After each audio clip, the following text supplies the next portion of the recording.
Welcome back to Dawn of Sports, starring Dawn Mitchell from Fox 9. I'm Jim Suhan from the Star Tribune. Dawn is with us, of course. Special guest this week, Taylor Kane, goaltender for the Minnesota Aurora. Great sport, great personality. Really enjoyed the conversation we recorded with her. That'll be on later. Dawn and I will get around the Minnesota sports scene before we bring Taylor into the conversation.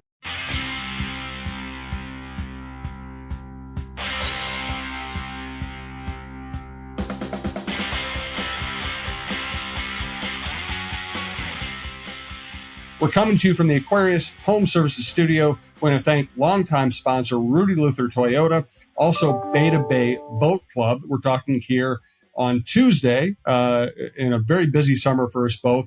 This is generally a lighthearted show, and we love getting guests on, having fun conversations with them. And it's just really awkward to deal with real life stuff and do that kind of a show. So what we're going to do here is we're going to start the show by talking about Khyree Jackson, and we're going to try to do him justice.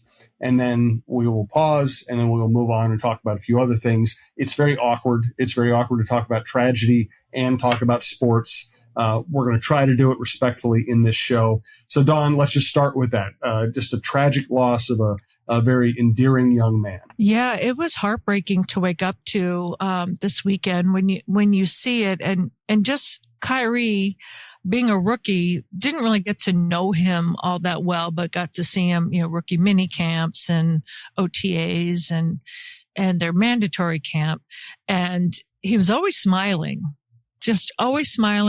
and just very, the word is not self-effacing, but very honest about how his football for him was kind of a long journey. So I think for me, what makes his death even more heartbreaking is this is a young man who not only was with two of his best friends from high school that they played football together, he also got his life together. So much so to get back into football. He said that he was, and this was my favorite quote, we used it on the show, he was out of the game and he got Employee of the Month at a grocery store. Yeah, it's fantastic. And he was so proud of that, and the smile on his face, like just a good kid. And then for him to work his way back, play well at Oregon, and then get drafted by the Vikings. That for me, anytime a person not only is young and has his life cut short, but when they're really working hard and things are going their way. For me, I don't know. It stung a little bit more, Jim. I don't know about you. Yeah. I mean, anybody that age dying the way he died, that's a tragedy. Yeah.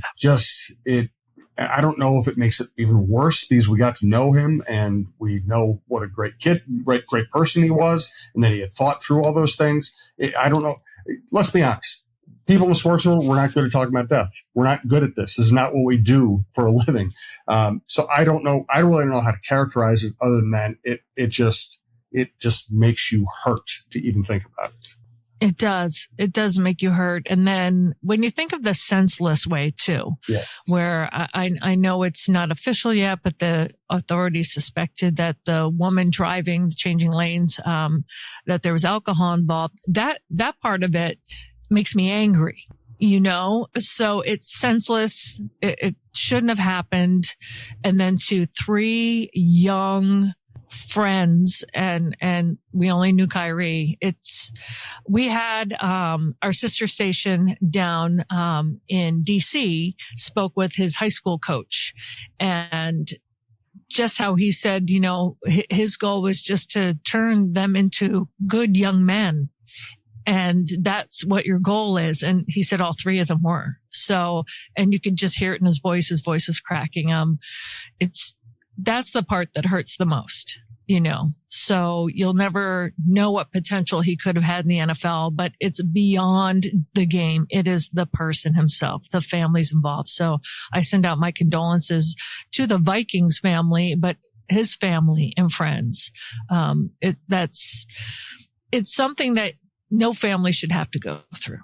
No. And there's an old saying in journalism that one death is a tragedy, 1,000 deaths is a statistic. And it sounds really callous, right. But the point is when you hear about late night driving fatalities. When you think, and if this ends up being alcohol related on the part of the people who caused the accident, driver, right? And we hear about, then it's a statistic involving drunken driving. And we know those are terrible things. But when you talk about one person that you have some connection to, however faint, losing their life in that situation, then it's so much more powerful than any statistic because it's a life story, and it's a life story ending. For sure. Absolutely. All right. Well, I don't know much what else we can say about it at this point. We wanted to pay homage to Khyree Jackson and pass our condolences along to everyone who knew him. We'll just take a breath here, and then we'll, what we'll do? We'll go ahead and just run our ads right now and come back, and then we'll get to the lighter side of sports, and there is a lighter side of sports. So thanks once again, as always, to Rudy Luther Toyota. Ready for a women-forward car dealership? Rudy Luther Toyota empowers their many women on staff in sales, management, and service. Whether you are looking for a new Toyota or pre-owned vehicle, Rudy Luther Toyota has something for everyone. Every vehicle comes with a Luther Advantage. 10 cents off fuel and car wash discounts at holiday stations, Luther Advantage warranty, and 5-day return policy on pre-owned vehicles. Located just 5 minutes west of downtown Minneapolis, off 394 and General Mills Boulevard. And they're also hiring. Want to join the team but don't know where to start? Visit rudyluthertoyota.com today. And we'd also like to thank Beta Bay Boat Club. Beta Bay Boat Club offers a limited number of season-long memberships in our private club and half-day or full-day pontoon boat rentals on Lake Minnetonka. Members have the opportunity to play on luxurious pontoon boats as well as a variety of well-appointed deck boats, speedboats, and offshore boats. Our daily pontoon boats are deluxe, custom-built boats with many amenities and comfortable seating for up to 14 people. Beta Bay Boat Club, Country Club Boating, 24 years in business and voted Minnesota's best 3 years in a row. Please visit us at betabayboatclub.com for more information. We look forward to welcoming you this summer. And once again, we're coming to you from the Aquarius Home Services Studios. And now we're going to make the awkward transition to mundane sporting stuff. And let's start with the Minnesota Twins. We're talking here on Tuesday morning. The Twins are surging. And I think the coolest thing that is happening with that franchise right now, Dawn, is for years they were dependent on Byron Buxton being healthy and at his best if they were going to win. That's no longer the case. Now him being good, healthy is a bonus. Earlier this season, it felt like they couldn't win without Royce Lewis healthy and at his best. Now they're winning without Royce Lewis. They have developed so many good hitters. And they've developed so many good hitters that they have supplied good hitters to the rest of the baseball. Luis Arraez, Steer, Encarnacion. They've traded away, Brent Rooker with the A's. They've traded away a lot of good hitters. And they still have one of the best offenses in the game. And kind of symbolic of all that is Jose Miranda, a guy who they could have given up on a year ago, now sets a record with 12 hits and straight. Becomes the fourth guy in Major League Baseball history to get 12 hits and 12 at bats. That's amazing. And what I love for Jose personally is he was struggling a little bit at the I don't want to say beginning of the season, but before he went on this tear, you're like, wow, gosh, he was just struggling a bit, and then it was like slow and steady, and then bam and bam and bam. And like you said, this team is known for its offense, but home runs, and he's doing it a different way. He's just concentrating on the fundamentals, and to see him plow away and become one of 4 people ever in Major League Baseball to do that, is something really fantastic. And what I do love, you mentioned Byron Buxton. Buck seems to be invigorated. I mean, yep. He's been playing great. And I really love how Brooks Lee has come on the scene. First of all, what a great story to be in St. Paul, right? You're taking BP. You think you're going to be playing for the Saints. Then he said Toby Gardenhire called them all in, and he thought he was in trouble. He said, I thought we're going to all get yelled at, like we did something wrong. And then they make sure they're rolling on the cameras, and they tell him that he's getting called up for his Major League debut that day. So he packs up, goes to the Twins, and gets his first, chance to be in a Major League Baseball game, gets his first RBI, and then the next game gets his first home run. He just seamlessly and it's not easy, Jim, to seamlessly, in air quotes, just go up to the big club for your debut, to handle your emotions, to do all that. I just think it's a great story. One of the reasons why I do love the St. Paul Saints are the guys can have their same apartment, their same house. They just drive to a different ballpark, but just to see Brooks Lee, another young guy, have great offense again. And their defense has been great, but gosh, I mean, the streak of home runs, Miranda getting on base, just how it's all gelling, like you said, without Royce Lewis, without having to depend on someone. That's how good teams do that. And I think that's a mark of a good team. If they can keep their surge going through the summer, I'd love to see what they can do the rest of the way. Yep. And I compared Jose Miranda and how he kind of came back from absolutely nowhere in that organization to become a key player. I compared it in one of my columns recently to Jalen Clark. Jalen Clark, second-round draft pick last year, Achilles injury, hasn't been able to do much for a year. And you look at the Timberwolves roster, you say, boy, there's just no path for him to get playing time. But somebody's going to get hurt. Somebody might struggle. And he brings a unique skill, which is the ability to defend on the perimeter, and also be just a really athletic guy whose offensive game might be able to improve that over the next year or so. That's what's going to make watching Timberwolves Summer League actually worthwhile this year, is guys like Jalen Clark. I am looking forward to see, what this team can do. I know he's still recovering from that left Achilles tendon rupture, which is not easy to get over, a lot. Whenever you have that kind of stuff, but his style, just like you said, you can't just say there's no place for me on this team, right? These guys, when you're at the professional level, have to have that mental toughness. So it's going to be great to see what happens. I love this summer league in Vegas, by the way. Once Jalen Clark got cleared, I had a lot of friends go, ooh, like here he comes back. So full contact 5-on-5. That's just such good news for a team that is on the rise. No pun intended when we know that about the Wolves, but it's going to be great to see what he can do. Yeah. Let's continue talking about injured lower extremities. The Lynx are having kind of a dream season. And then the best player pulls up with a sore foot. It sounds like plantar fasciitis. It sounds like she's going to be out for a while, and that Cheryl Reeves' goal for her is to be able to get back in time for the Olympics in Paris, because that's such a big deal for her and the WNBA.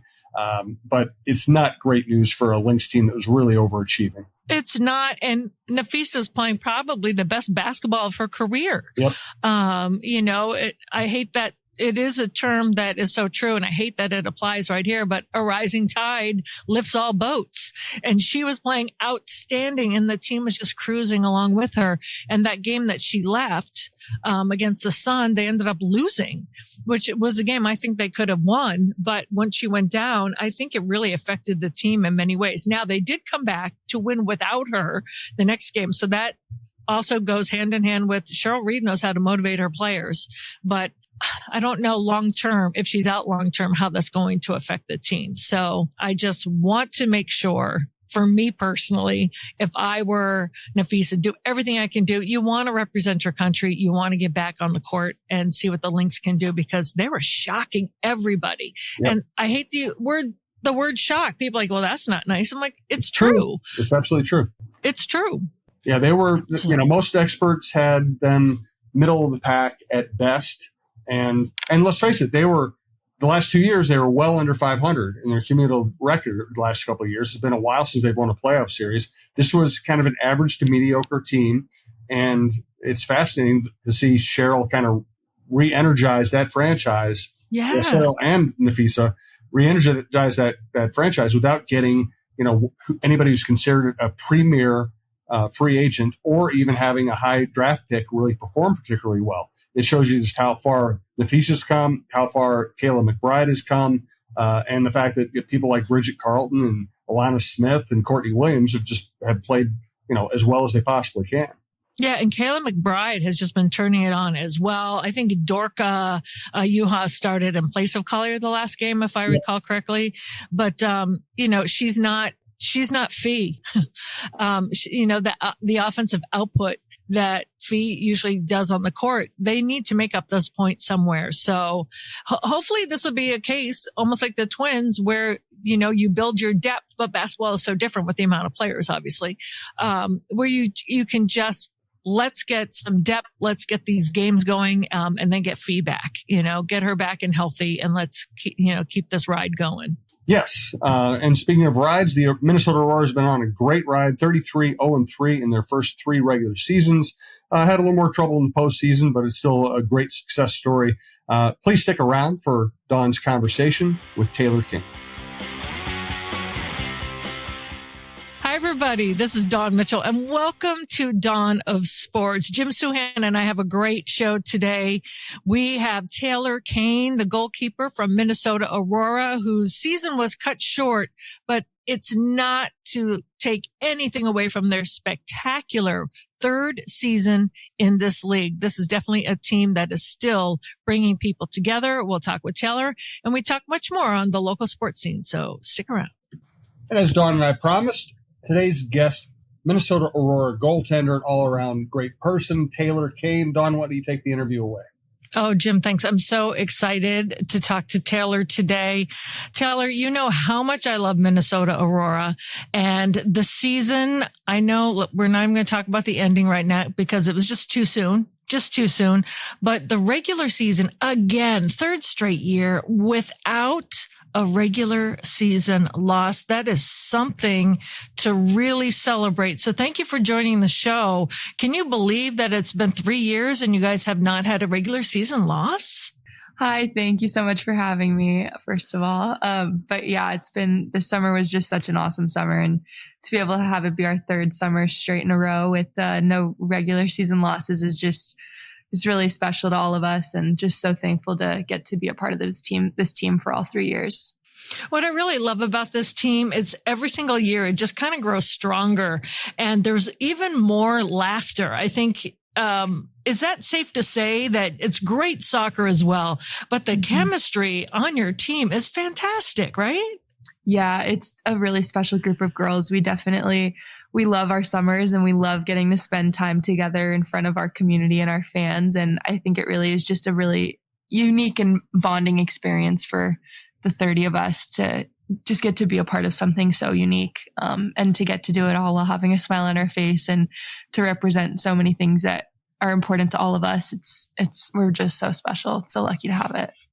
I know when I finally got to get there, not working, just as a fan, got to enjoy it. It was an amazing victory, of course. And there are other people that were there for the first time, this husband and wife, and they're like, how have we not been here before? They were just so enthralled, not only by the level of soccer, but the atmosphere. How many people have come up to you and be like, you know what? I don't know. I haven't been here yet before. This is amazing.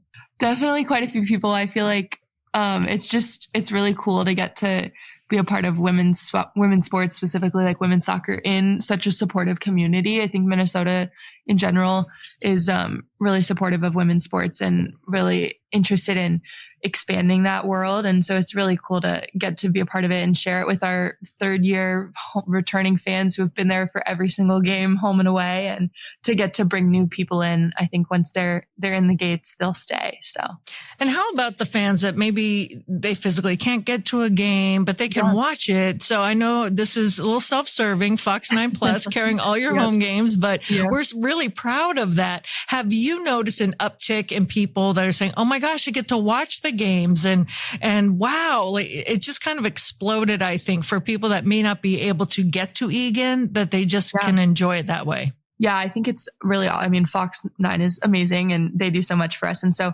just to have all of our games live streamed is really awesome and really cool. I know like even at some of our away games that got to be on there this year, and to just have fans who either can't make it to the stadium or who everyone has a different situation. It's fun to have like the little kids watch at home. I know people put little watch parties together, and just to be able to have that on that platform is really amazing and just helps increase our awareness of women's sports and women's soccer. And I know we've spoken about this before when you have Colette Montgomery come in and new coaching staff. And, we've spoken how Nicole has handed the baton off beautifully, but it just seemed seamless, and it's been amazing to see. And they have totally different personalities, but it just seems to have blended perfectly. Isn't that true? Yeah, it's definitely true. I am really thankful for the way that Colette and Nicole kind of worked together to ensure a smooth transition between the two coaches. And especially since Nicole was there for the first 2 seasons, it was all anyone at Aurora had ever known. And so definitely the third year with a little more of the unknowns of a new coaching staff and just a lot more new girls on the roster, there were definitely some unknowns, but I feel like both Nicole and Colette did a really good job with that transition, and it made it super easy for all of the players. We just got to show up and do what we always do and play for the same team we've played for. So it was really awesome to get that. They say goalkeepers are a different breed. And, to have some balls flying at you fast and have to defend your goal, it's just a different mindset. And you mentioned once, and if you could tell our listeners this story about the dream you had about making a save, it's pretty funny. Yeah. So I'm a goalie. It runs in my blood. My dad was a college goalkeeper. So just part of my lifestyle. But yeah, my freshman year of college, I had this dream while I was asleep of a soccer game, and there was a cross, and I went out to punch the ball, and I accidentally punched my wall because I was just making the save, and just kind of I woke up, I was like, oh well, I saved it, but it wasn't real. Wow. Did you hurt your hand though? That's the only question. No, I didn't. Thank goodness. Yeah. Can you imagine having to explain that if you did? That would have been so bad. My coaches would have been so confused.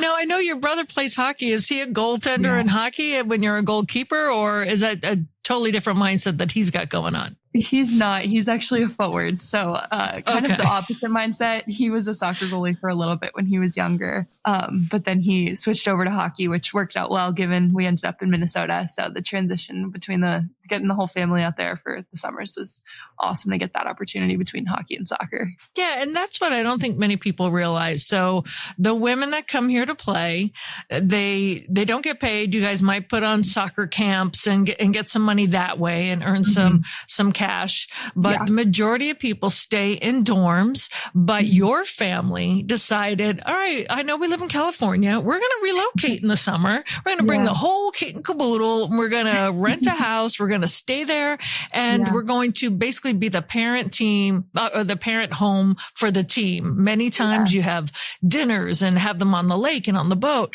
How awesome is that? Yeah, I'm super lucky to have such a supportive family behind me, and I really wouldn't be able to be out in Minnesota without them. I'm so lucky to have that, and it's been really fun. My parents and my brother are all super friendly with the whole team. They're my extended sisters at this point. But just to get to kind of provide a sense of home and comfort for the girls, when they could otherwise be spending their summers at home with their families. It really feels like the least we could do to just provide a home cooked meal here and there and get everyone out of the dorms for a day. So, and that's kind of how you are. You're kind of like, I don't want to say the mother hen, because it's not like you act old around them, but you're always giving. And every single player that I know that deals with you is like, we just love her. She opens her door. Her parents are like my second mom and dad. Now we have a brother. I mean, how cool is that to get that feedback? Yeah. I mean, it's really amazing, rewarding. I do it because that's just who I am. I don't do it for the kind of response that comes from it, but just to be able to be there for my teammates. And I know that I love having all of them around. So just to kind of keep them in Minnesota, keep them here for the summers is really special. And it just feels like the least I could do. And it comes natural. They're like my sisters. And so I love being able to help other people, and just little things make a big difference. Does your brother play hockey in the summer here? Yeah, so he skates with 2 different programs up here in the summers. And so he gets to come to all the soccer games, which is great. And he still gets to train and everything. So it's the best of both worlds. So it works out really well. We have to talk about Indy 11. I know we don't want to talk about Indy 11. We don't like Indy 11, but what is it next year? They say the third time's a charm, right? So 2 straight years have kind of ended your season, and I say prematurely. But you guys handled that so well. Can you take us through? I know you guys flew there, but you know, the flights home, it's hard to register. You have to change your thoughts, but also you know that you had such a great year. So what was that like?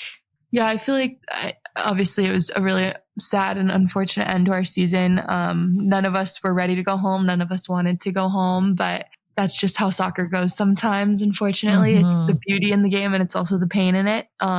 I was actually reflecting on the flight home and I realized we have won in we've won in each round of playoffs. So the first year we've won the first round, we've won the second round, we've won the third round. So the only round we have left to win is the fourth, which is the final. So we've done 3 years. We've done all 3 of the stages. So I have a good feeling about next year. It's our 4th year. It's the 4th round. I have a good feeling that next year could be the year. It would work out really nicely. So. Oh, absolutely. Right. Yeah, All 4. Yeah. I know, all 4. Yeah. So just to be a part of the playoffs every year is really special. And it was a great conference. It was a great year this year. Lots of new players, lots of new talent. It was another just really fun summer. So sad to see it come to an end, but just so thankful to have it. And you had so many international players this year too. I don't think people realize that. That was incredible, wasn't it? Yeah, it was really fun. We had we've always had a really fun and amazing group, but this year, I feel like we had some really fun personalities, lots of different cultures, and just to get to share what our summers are like or get to celebrate different holidays and stuff with a group is really fun. I love to travel. So just getting to learn about different cultures and now getting to go and visit different countries and have friends in different countries is really special. I know there's some talk about some girls going on different international trips to visit some Aurora friends. Oh, wow. Soon. Yeah, I know. So it's going to be fun. Being on Aurora, you're bonded for the rest of your life. We're connected. So it'll be fun to have each other in our corners. You know, I absolutely agree because when I went to France in March and April, I went to see Tiana Harris, Tiana play. And it's just great. Like it's people like, well, how do you know someone on Paris team? She used to play for Minnesota Aurora. And I happened to be over here at the same time she's got a game. So it was really awesome. You're right. It just, the fingers of the team just kind of are spreading far and wide in just 3 years. I know it's crazy. And it's so exciting to see all the progress we've made in the last 3 years and just the impact we've had on this community, but just on women's soccer. It's been really exciting. Well, you have plenty of frequent flyer miles stacking up. So you're already back home in California. You're only there a week and then you go to Iowa back to school where, your team, let me tell you, kudos to you. Big Ten champs last year. So now you've got to kind of refocus. Do you really shut it off right now in your week home in California before you have to get back into college mode? It's definitely nice to be able to come home and take a little bit of a break. I think the workouts and the running and the fitness packets and soccer doesn't stop, but just to be able to get a little bit of like a mental break, a little bit of a disconnect it's really important. And everyone needs their break to be able to go into a full college season, fully recharged. It's going to be a big year this year for the Big Ten. So with USC, UCLA, Oregon, and Washington coming in. So I'm excited for this fall. It's going to be busy, but I'm super excited that I'll be able to build from this summer and continue that into the fall. Now, when you're a keeper, it's sometimes easier to switch from team to team, right? Because what you do is essentially the same, probably maybe a little bit of twists, about how you get the ball out perhaps. Like what's your mindset when you switch from Aurora back to Iowa? Yeah, there's definitely a little bit of a shift, just kind of obviously different coaching staff, different players you're dealing with, different like types of competition, different formations. There's all of that stuff. But at the end of the day, the same goal, keep the ball out of the back of the net. And so that's kind of what's able to keep me grounded the whole time. I think the tactics side is it's like the fun side of soccer sometimes is like figuring out, it's like a little puzzle, like what you can do to break the other team. So that's kind of the fun side of it. And then obviously the keeping the ball out of the net is what I do for a living. So that part comes easy. Well, and last season, you're coming off kind of a historical moment for women in sports where Caitlin Clark was on the basketball team. Your soccer team was doing great, ended up to be champions. Just this moment of time, just to see the influx and the support and the love for women's sports. What was it like to be in the midst of all of that? Yeah. Being at Iowa this year it's been unbelievable in so many ways. I think getting to be a part of all of the history women's sports that's going on, especially around Iowa right now is really cool to be a part of. And we just have so many amazing female athletes at our school, and just to get to see it all like firsthand is really awesome. And then to be able to carry that into the Minnesota Summers and build that on, in a different stage is really cool. And so, yeah, I don't know, women's sports it's just set it in such an incredible direction, and to get to be a part of all of that change is really special.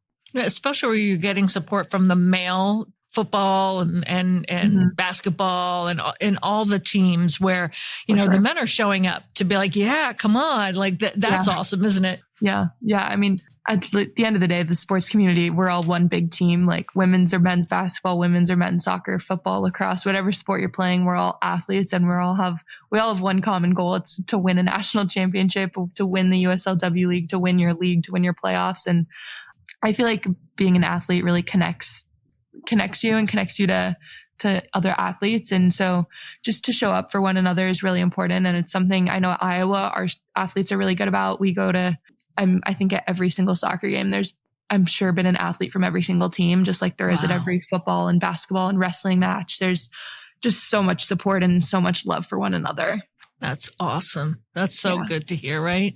Yeah. And like you said, you're reaching back to the younger girls that are watching you, and like, wow, I can do that too. So you're hitting a whole nother generation as well. For sure. I think at the end of the day, I do it for the little 5-year-old me who wanted to play on such a high level and who kind of never knew these things would be possible. And so just to inspire those young kids and show them that they can do it, there is a path. There is like so many amazing opportunities out there for them. It's really special. Well, I know that you inspire me. I can tell you that. Who inspires you? Do you watch the Olympic soccer, or like who is someone that Taylor Kane is like, yes, this is the person that I just like to follow and inspires me? That's a good question. I am a big fan of Alyssa Nair, the U.S. Women's National Team goalkeeper. So she'll be going to the Olympics this year, which will be really exciting.